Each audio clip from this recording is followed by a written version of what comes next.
Intruders breaks into teen mom's home, so she gets the ultimate revenge. 18-year-old Sarah McKinley had already endured more hardship than most her age. Living in a small mobile home in Blanchard, Oklahoma, with her 3-month-old baby, Sarah was mourning the loss of her husband, Kenneth, who had passed away on Christmas Day after a battle with lung cancer. Left alone to care for her infant son, she faced the new year with uncertainty, grief, and as it turned out, a chilling encounter that would test her resolve to protect her family. On New Year's Eve, Sarah was startled by a knock at her door.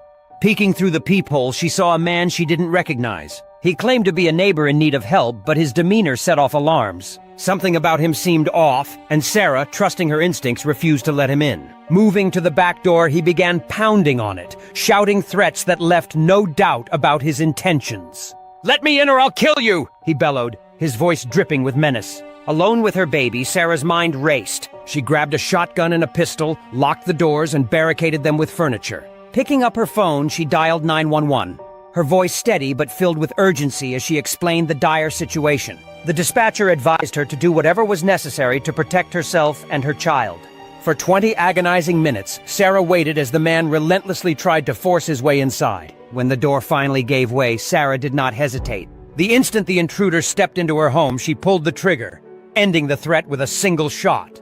When police arrived, they found the man's lifeless body on the floor. He was later identified as Justin Martin, a 24-year-old with a criminal record. In his hand was a 12-inch hunting knife, a grim testament to his violent intent. His accomplice, Dustin Stewart, had fled when he heard the gunshot but later turned himself in. Stewart admitted to police that the two had targeted Sarah's home, believing she might have prescription painkillers left over from her late husband's illness. Their plan had been to break in and steal the drugs, but it ended in tragedy when Martin lost his life. Authorities quickly cleared Sarah of any wrongdoing under Oklahoma's Castle Doctrine, which allows homeowners to use deadly force to protect themselves and their property. Meanwhile, Stewart faced justice for his role in the crime. Despite not pulling the trigger himself, Oklahoma law held him accountable for Martin's death, charging him with first-degree murder. He was ultimately sentenced to life in prison.